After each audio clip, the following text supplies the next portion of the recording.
Қайырлы күн баршаңызға. Бүгін қысқа сақтайтын, жеміс жидектерден дайындалатын, дәмі де керемет, сонымен бірге қыстың күні иісі де керемет болып шығатын, мультивитаминка деп аталатын ерекше дәруменге бай компот дайындадым. Ендеше осы компоттың жасалу жолы сізді қызықтырса, видеоны соңына дейін көріп, лайк басып пікірлеріңізді қалдыра кетіңіздер. Ал тіркелмегендеріңіз болса, жанда қоңыраушаны ұмытпай баса кетіңіздер. Сол кезде келесі шығатын менің видеомды бірінші болып сіз көретін боласыз. Ендеше менімен бірге қысқа сіздер де дайындап алыңыздар.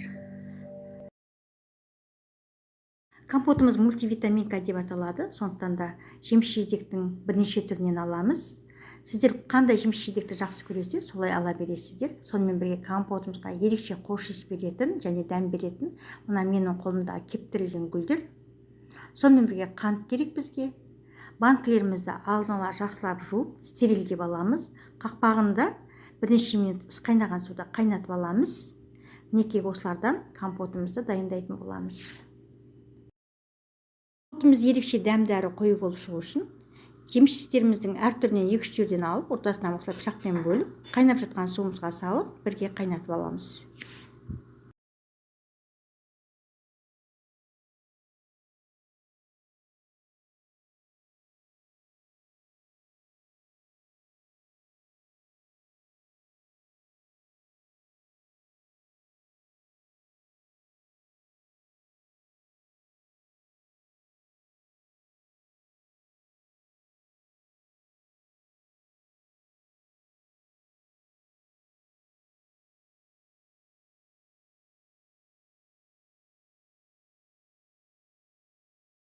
Турап алған жемістерімізді қайнап жатқан суымыздың үстіне салдық. Суымыз қайнай берсін. Енді осы уақыт аралығында банкілерімізге жемістерімізді салып шығамыз.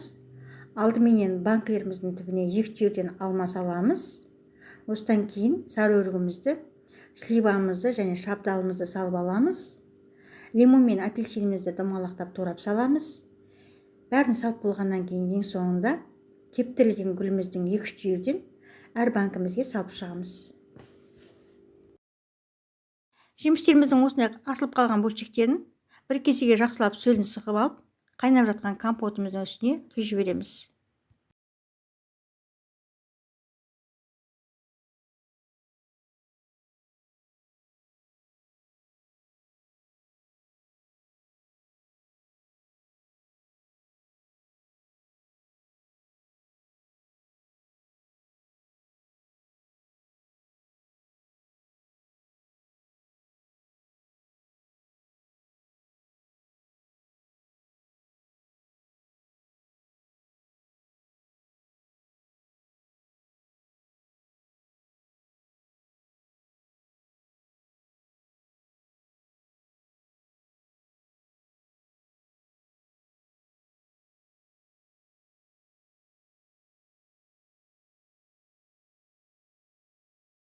Банкілерімізге жеміс-жидектерімізді, гүлімізді салып шықтық. Енді қайнап жатқан компотымызды әкеліп, банкілерімізді толтырып құйып шығамыз. Қақпақтарын жауып, 5 минутке банкімізді қойып қоямыз.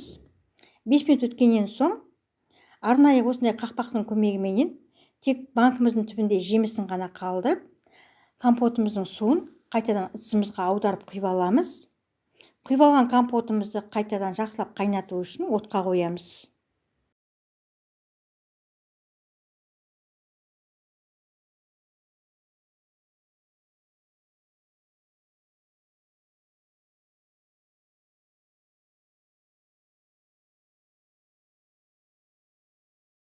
Компотымыз қайнағанға шейін енді банкілерімізге бір бокал осындай құмшекерден салып шығамыз.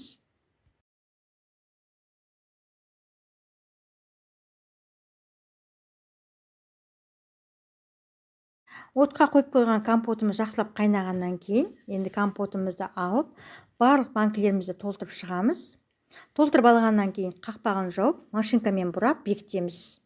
Ішіндегі қанты әбден ерігенше столдың бетінде осылай араластырып шайқап аламыз.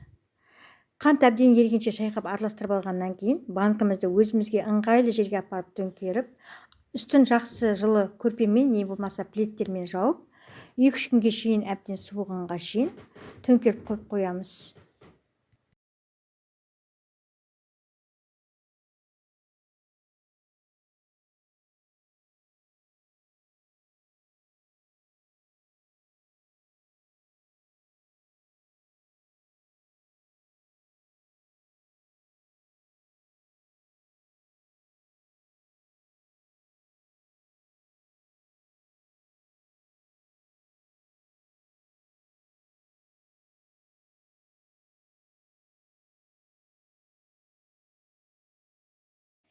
мінекей қысқа сақтайтын өзі нәрлі, дәмі өте керемет тәтті болып шыққан қош иісті компотымыз дайын болды.